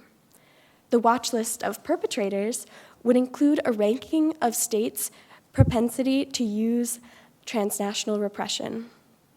These rankings can then be tied to aid, trade, and diplomatic relations. Second, the U.S. Department of State and of the Treasury can use existing measures such as the Global Magnitsky Human Rights Accountability Act to sanction individuals who plan and implement acts of transnational repression as determined by the index. Third, the United States should set standards for the use of Interpol alerts in U.S. legal proceedings as described in the TRAP Act of 2019, and increase funding to Interpol. Interpol should punish abusers of its system by suspending membership or barring them from leadership positions. Only by taking immediate action to impose costs on the perpetrators and protect the victims of transnational repression can the United States respond effectively to this threat to our civil society, democracy, sovereignty, and security. Thank you. Thank you, Catherine.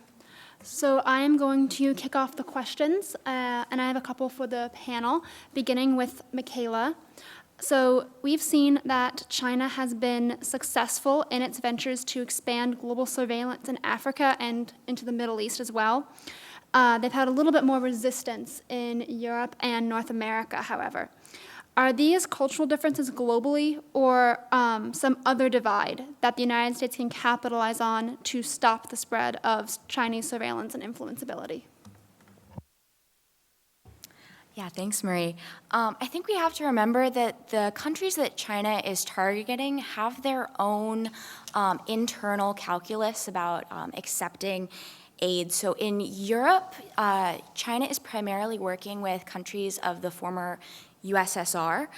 So the US should work with our partners in Europe to really integrate those countries into this liberal international system. Additionally, we can work at hardening them as targets through the cybersecurity training program that I talked about in my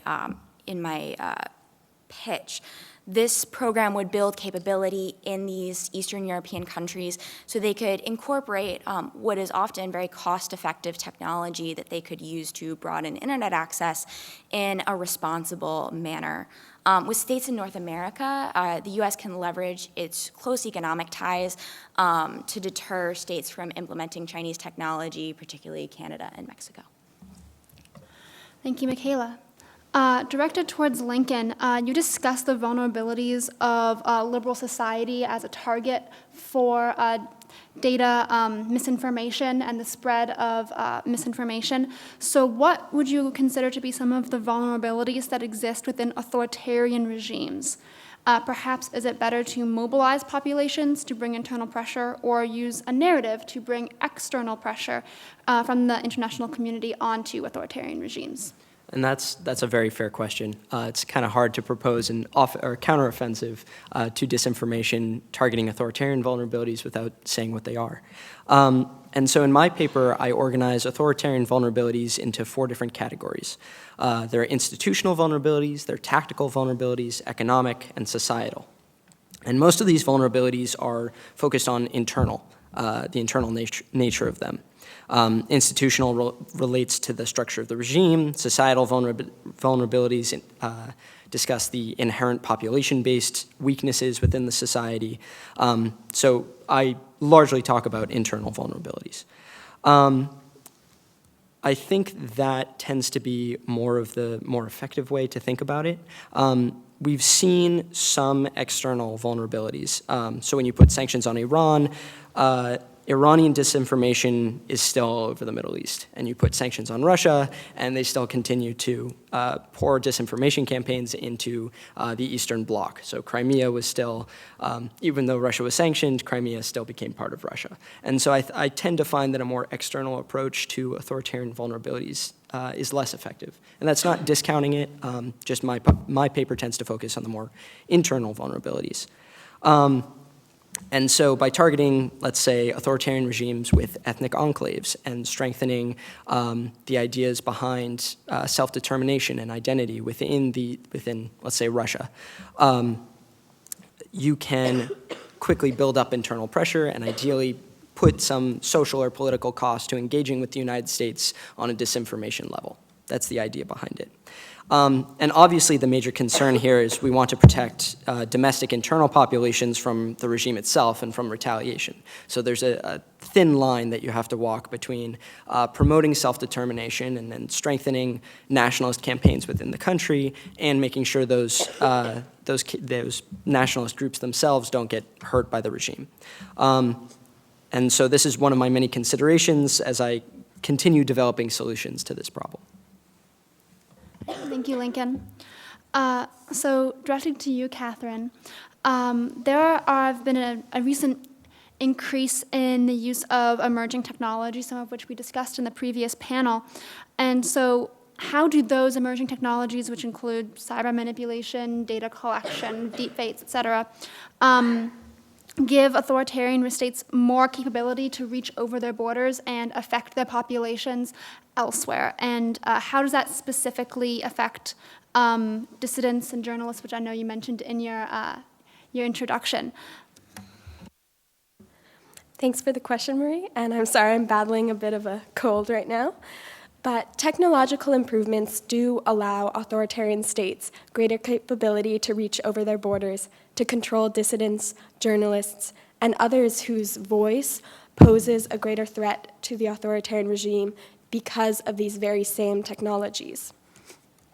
The tactics of extraterritorial control depend on, or at the very least are facilitated by technological advancements like those you mentioned. So disinformation, passive cyber attacks, active cyber attacks, these are all based on cyber manipulation, interconnectivity, hacking, and tracking.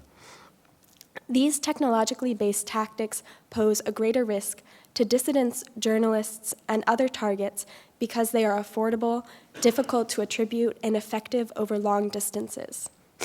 Even when these tactics are not successful at changing the targeted behavior, they impose financial, social, and psychological costs on the victim. It is urgent that the United States take steps to mitigate these weapons. Above all, the US government must establish a standard of behavior regarding these technologies while they are still relatively new, through steps like the 3 I outlined in my presentation. By leading these efforts and engaging with multilateral organizations like Interpol, the United States can encourage the buy-in of partner nations also threatened by these digital weapons. Partner nation buy-in will be essential to establishing and maintaining this standard. Thank you, Catherine. I think we're going to go to the audience questions and the questions from the chat roll. So we have about 20 minutes to go through questions, so think them up, people. So a few comments, and then I have a question back to you, Michaela. First of all, the comments. Michaela, the tools you're talking about, I'd tell you to recommend look at the Chinese expansion in mobile payment systems and WeChat. There are over 1 billion people using this. And actually the Chinese, with the coronavirus effort, they're actually going another step beyond of tracking individuals within zones, which once the coronavirus is dealt with, whenever that ends, this is going to be a whole nother set of tool sets they're going to move. So the same tools they're using to track people they think are infected or infected zones, I think it can be scaled up to even to a whole nother level of digital authoritarianism or digital watching of your people. So I think that's a key piece. As far as Lincoln, take a look at could we hack the social credit scoring system of the Chinese? The Chinese are building a digital caste system in order as part of their authoritarian move. It's a vulnerability they're building on themselves. If this is an accepted thing, what if we hacked their social scoring system to disrupt their society? So, I mean, they're building a vulnerability. And then, Catherine, the same things you described seem very familiar to me. I think that they could actually turn those things, our adversaries, and use and attack our military families with those same things. The hyper-personalization of identifying individuals and groups and collecting that data, and then all the targeting you said, that potentially is the first phase of a hemispheric fight, a deployment of the U.S. Into Asia or into Europe to deter Russian or Chinese aggression. You could see those same set of actions used against military families, I believe. And I believe it's pretty clear that there's intent to do that. So I think it's they're building muscle memory in how to do this. So I just offer that to you as some feedback. I think that all y'all are doing something pretty interesting. Michaela, I'm gonna ask you a question you might not can answer. But I'm just wondering, in all the work that you've done in researching the technologies, I wonder how the Chinese PLA could take those technologies and turn them onto a battlefield, into a tactical operational intelligence surveillance and reconnaissance network. Because the networking of sensors, the artificial intelligence behind it, the cloud system around it, it seems that they can move that onto a battlefield that's far beyond anything the U.S. can do today. I mean, have you researched the PLA connection to the technology development at all? Yeah, so I think you bring up a very good point about the China has its own military-industrial complex. Many of the companies that I talk about in my paper, Huawei, ZTE, have deep ties with the PLA, and I think you bring up a great point in how these technologies could then be applied on the battlefield. And I think that is something that I haven't studied a huge amount in my research, but I feel it could be very applicable. Anything to track the movement of people, to surveil them, to censor and influence what they see could be very applicable, and I think China is likely building the capability to do that. I think it'd be interesting as you go forward in your research, anytime you find a PLA connection to one of these companies or a direct CCP, the Communist Party connection to it, and make the assumption that means the PLA has the technology, that would be very interesting to government people that you talk to from here on out. Do we have any other questions from the group? Ian, do you have anything from the chat room? Yes, I do. Several from the chat roll. For Lincoln, what are some examples of these authoritarian vulnerabilities and offensive measures? How do you envision allies and partners supporting these measures? Sure. I think to a degree I addressed this in Marie's question. But as I said, a lot of these authoritarian vulnerabilities fall under certain kinds of targets that we can identify. So, like I said, there are institutional targets. So does the general structure of the actual regime type, does that have its own vulnerabilities? So if we're trying to go after send a disinformation campaign after a regime like Russia that has a large oligarchy, is there a way that we can stir up some internal fighting between oligarchs? Is there a way that maybe economically we can challenge them, whether it's hacking credit scores, whether it's going after their businesses, whether it's sanctioning them individually through the Magnitsky Act? Are there ways that we can go after rentier states and their structure? If Saudi Arabia, or that's not a great example, if Iran, which is very dependent on their oil-based markets, if there's some way that we can manipulate that and the way that they see oil prices, why can't we use that as our disinformation strategy? And we've done stuff like this in the past. This is not too novel of an approach. It's just, shall we expand the way that we think about it? Inkspot disinformation is largely a new concept for us, and I think turning that on its head and flipping it around and seeing what inherent vulnerabilities are in authoritarian regimes will allow us to expand our disinformation campaigns and our offensive capabilities. And a follow-on for Michaela. This seems simple for the U.S. Create our own client states, display the success of democratic and mixed capitalist economy, and assist them in installing infrastructure that doesn't favor a particular nation or commercial interest. However, it seems that we must still overcome the human nature of leaders or political structures already leaning towards authoritarianism. Is this truly the critical problem? And if so, how should we battle this? Yeah, so with that question, with the U.S. creating its own client states, I explored that in developing my policy solution, but quickly found that it is impossible for the United States to commit the amount of money that we would need to commit to out-Belt and Road, essentially, the Chinese. It's not politically feasible. It's too much money. However, we also have to think about these client states as having their own interests.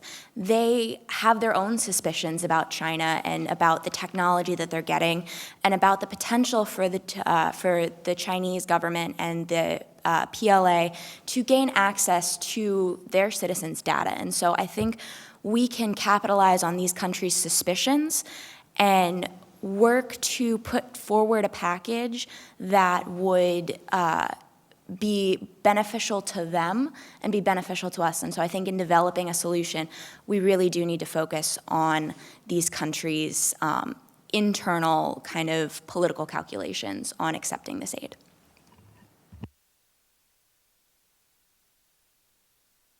Any questions from the audience? There we go. Some people are a little nervous because they told me in the break that y'all are so much smarter than them. They don't feel like they can ask a good question. I'm Lieutenant Colonel Campbell. Just want to thank you all for being here, first of all. Thank you for providing your expertise to the panel. My question's for Michaela. So as we look at the Chinese and Philippine relationship, it's been ongoing, but it's been strengthening recently. And with President Duarte being more open to kind of Chinese influence, where do you see that there are potential seams, weaknesses, or opportunities for us to take advantage of any opportunities that can strengthen our relationship with the Philippines and our long-term investment and relationships that we've had with the Philippines and the Philippine people. Thank you.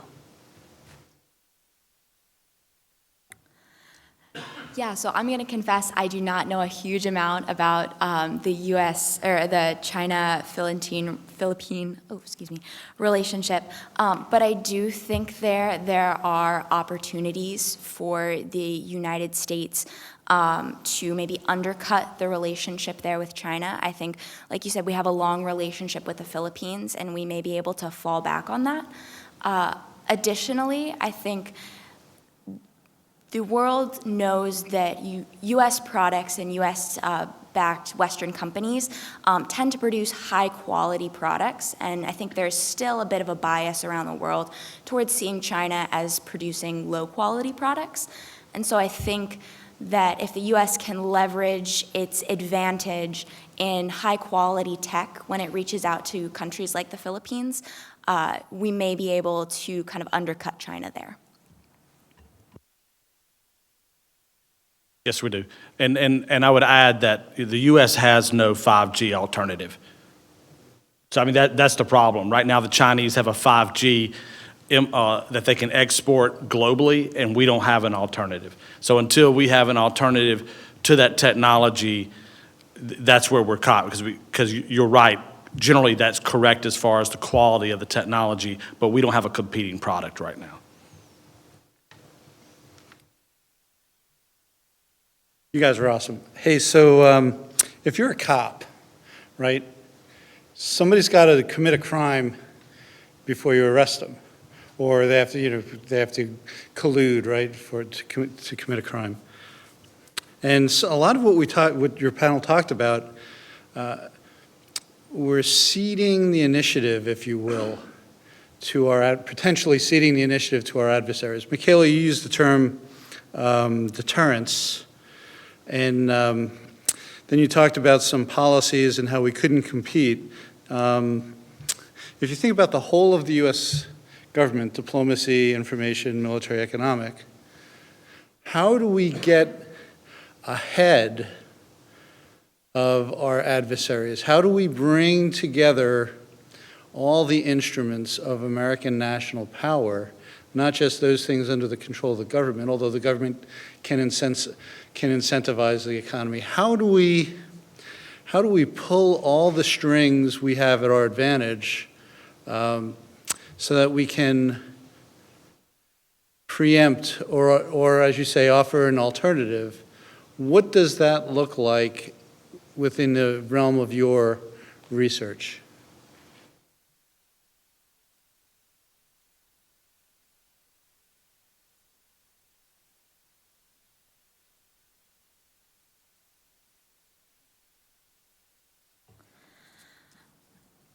All right, so how do we get ahead of our adversaries? How do we marshal American power to kind of preempt and provide an alternative to what I'm kind of arguing is a whole new method of governance? Digital authoritarianism or IT-backed authoritarianism allows poor countries to be able to surveil, censor, and repress their populations in ways they could never afford before.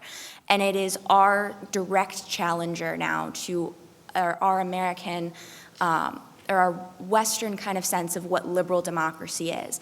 And so I talk about in my paper how we need to go back within our democracy and kind of reform it to face this challenge. One of the things I discuss is a need for the United States to get data privacy standards together that it can then use to influence and inform its decisions around the world. I think the way to maintain our global influence is to revitalize liberal democracy as the alternative to this digital authoritarianism.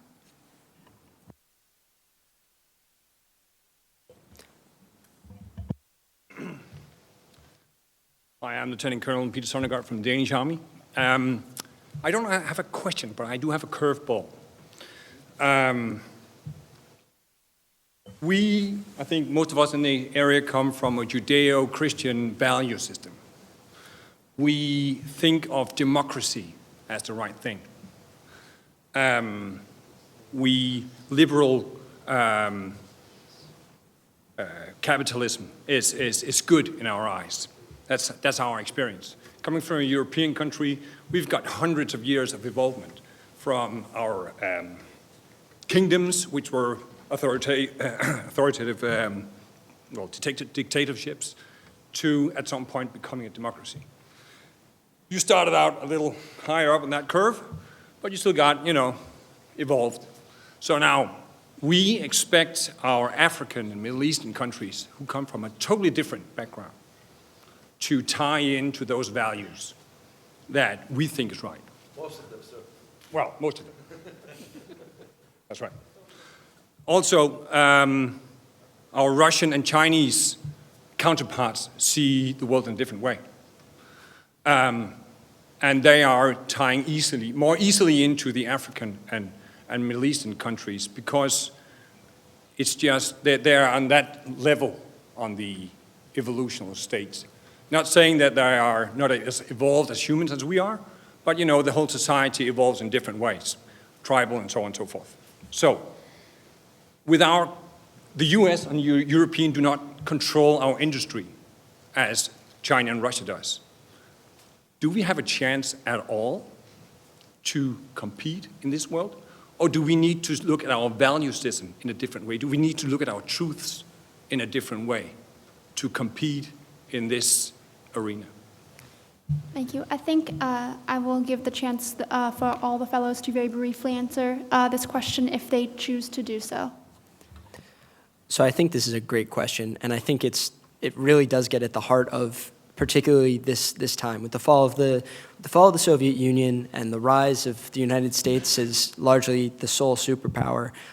It's hard to start to consider following a number of failures in trying to spread democracy. It's difficult to look at the world as it currently is and say, yes, we should continue to spread democracy in every single country all around the world, no matter what, without consequence.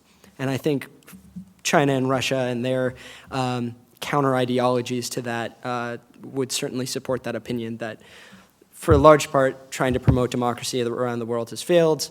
Look at how bad of an ideology it is, and possibly the populist wave with Viktor Orban in Hungary and whatever else is going, Boris Johnson and Marine Le Pen and whoever else is rising around Europe and possibly even here in the United States with what's going on with populism. I think we're seeing some sort of backlash to that. I am personally not any sort of expert on this kind of thing. We recently just heard from John Mearsheimer, who has a very distinct opinion on this.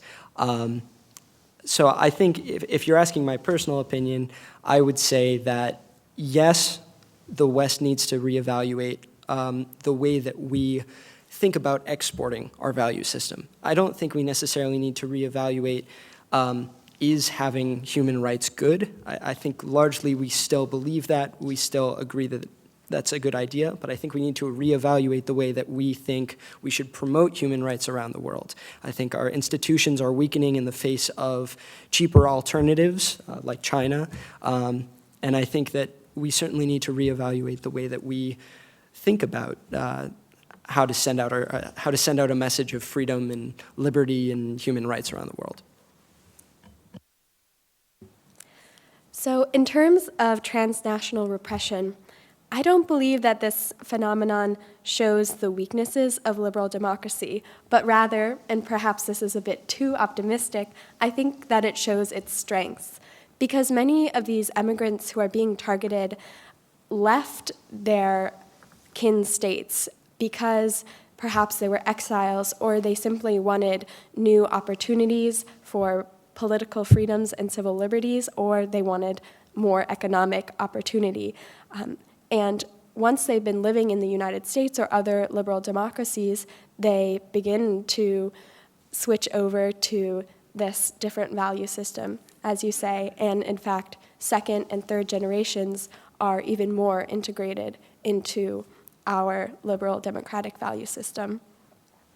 And so the transnational nature of today's world certainly complicates the coexistence of these different value systems, but I don't think that it requires a rethinking of our value system, but rather a rethinking of what the limits of our value system are, geographically and figuratively.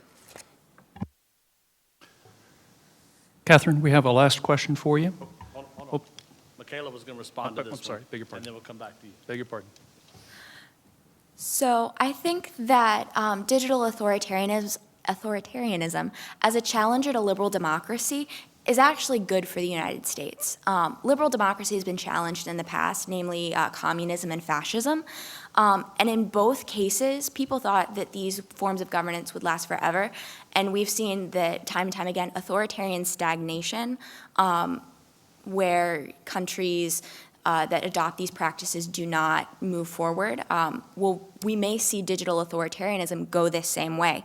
But I also think it provides the opportunity to strengthen and update our liberal democracy to the 21st century, particularly in the realm of data privacy. So really challenging us to think about what power do we give to states and corporations over our data? What are the acceptable and unacceptable uses? And I think asking these questions will strengthen our democracy and our relationship with our government. Thank you, Michaela. And with brief responses to the last question, please. Catherine, educating repressed groups may help identify problems, but how then do we enable those groups to act against their repressors? Is this a technical or logistical problem, or one of access to the groups? Would you mind repeating just those last few words? So the question is this a technical or logistical problem, or one of access for the groups?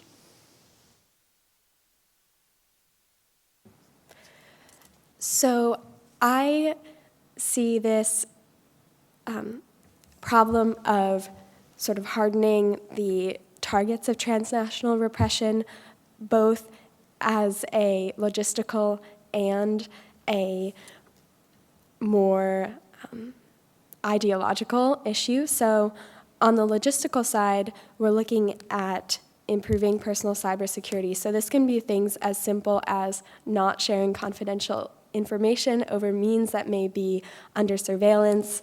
If you've been hacked, buying a new cell phone, using text messages instead of internet-based communications, and of course, knowing that your phone camera and microphone could be recording you if you've been hacked.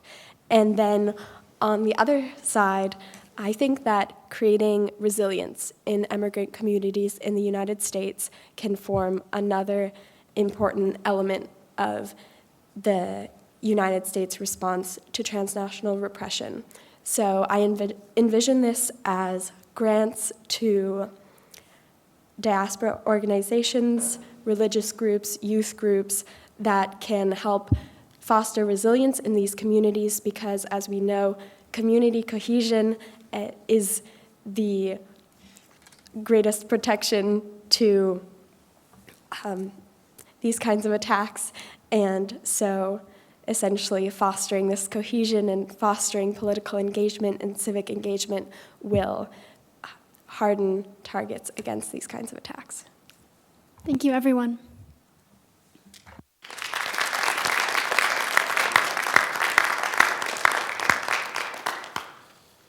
Okay, two just absolutely great panels today, and we really appreciate it.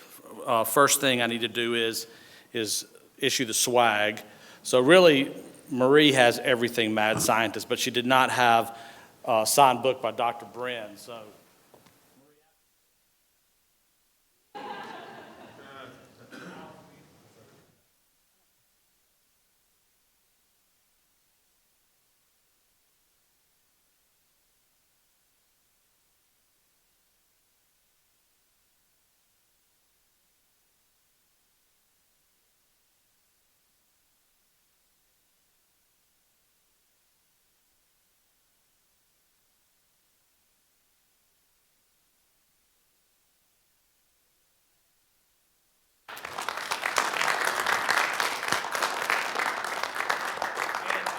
also take the opportunity, Dennis, will you come up here, please?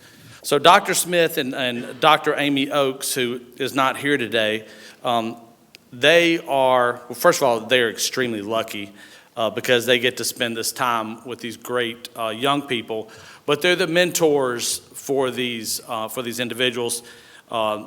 You know, they developed, Marie has been of our prior program, and I think you saw with these 6 students talk, they spend a lot of time with them. It's much more than most students get in a university academic setting, and they're really developing them to go out. These minds you heard are individuals you're going to hear in think tanks, you're going to hear them in government institutions, molding policy for our future government. So we're in good hands, but none of that would exist without guys and gals like Dr. Smith and Dr. Oak. So this, I have a set of swag, but this is actually a collector's item now.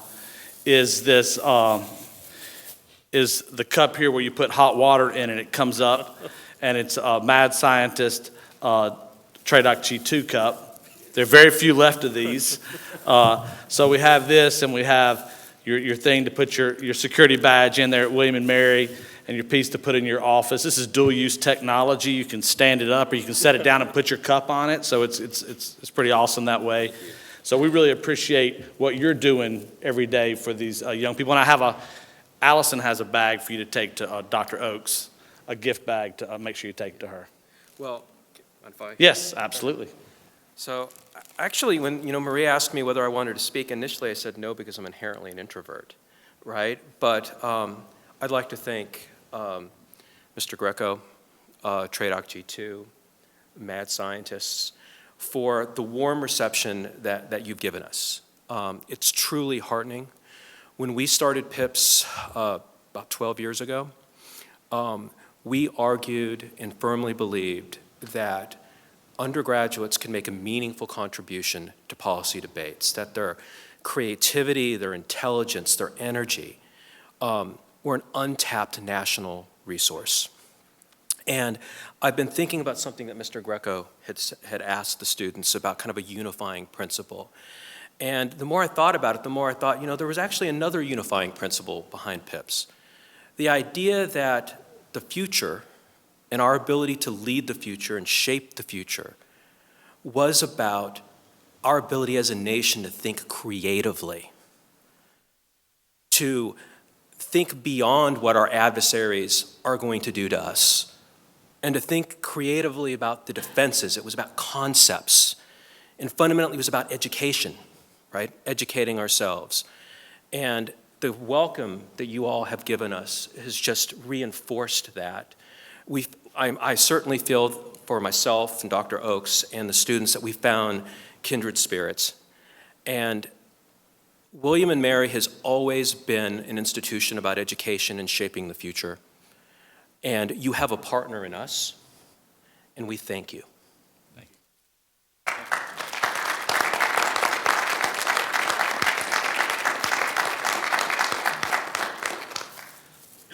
So just a few comments.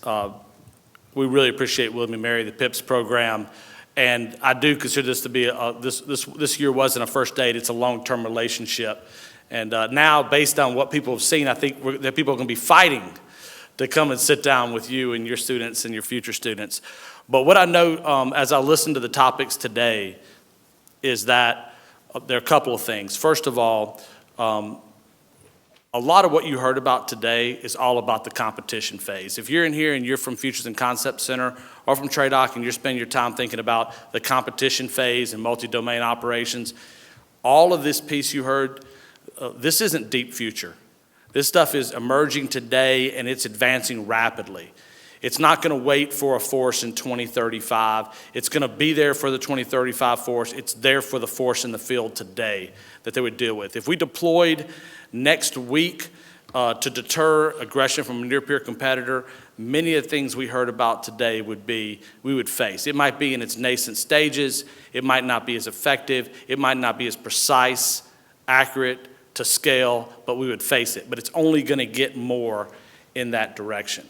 So this summer at Georgetown, we're going to have a conference on the information environment, on weaponized information. Many of the topics you heard about today are going to be explored, defining what the problem is from now out to the future. We're going to talk about what the solution space is, because it's not all technical solutions. Much of it is cognitive. If you're Finland and Sweden today, they are integrating education at the lowest level to try to build cognitive resiliency against the Russian information campaign that they face daily. So there's a broad spectrum on how we deal with this in the future, and we're going to explore that as the continued exploration of the competition phase. It's also about rapidly accelerating emerging technologies that are converging. Like I asked the first group that was talking about different aspects, deep fake technologies, artificial intelligence, data, and biotechnology. Each one of those are significant, but they're converging at a pace that is amplifying the impact and democratizing and demonetizing at a level to where it's not just peer competitors, regional competitors, and even very sophisticated non-state actors are going to have some scale of ability to do these things to us. And it's not a world where it's just going to be faced on you if you're in uniform. They're going to attack our families, our networks that connect us. They're going to attack our ability to move out of the field. It is literally a fight from your living room to the close fight. If you think you're admin moving to an assembly area that you can move to a close fight, you're fighting your grandfather's war. Well, that's what you just heard today. You heard our adversaries developing capabilities which are going to allow them to bring that type of fight to us. So next week when we're sitting down, we have to ask ourselves, is this the fight we're preparing for? Are we including this in our concepts? Are we including this in our experimentation? I think these students, and I appreciate it, you actually, I think, challenged us. I know you challenged the audience. Some of the things you said are very disruptive. The idea of using information campaigns in an offensive way, the way it was discussed. There are multiple people that are fussing and cussing, Mississippi Public School Education, fussing and cussing about this on Twitter and on the chat room. That's not the American way. You're right. That's why you heard so much about ethics from each one of these students. We don't know. These things we have to grapple with that. We have to be Americans. Americans stand for something. Liberal democracy stands for something. But we have to explore this, and we have to understand this idea of asymmetry of ethics and what it means for advantage. So I would think in every bit of that, the students here today, I think, challenged us. And I think we appreciate from the Mad Scientist team. If you go back and you look at your teammate and you're like, hey, you should have heard these students talk. This was videotaped. It's going to be on our YouTube site within a week and a half. So that piece is there so you can share it with your colleagues. If you're into Twitter, myself and Allison aren't as fast as Marie, but there's a good set of notes on Twitter of what was said here today.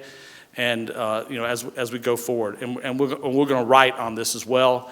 And students, I'll remind you that I would love to publish your executive summaries, your highlights at the Mad Sci Lab to share to the larger Army community, DoD community, and academic community as you go through it, because I'm like Dr. Smith. I think undergraduates have something to offer, and I think it's based on your creativity. And as I talked to Mr. Greco, I was coming to work the other day, and there was a CEO, and he said, the hard thing about building the future is what to do with the past.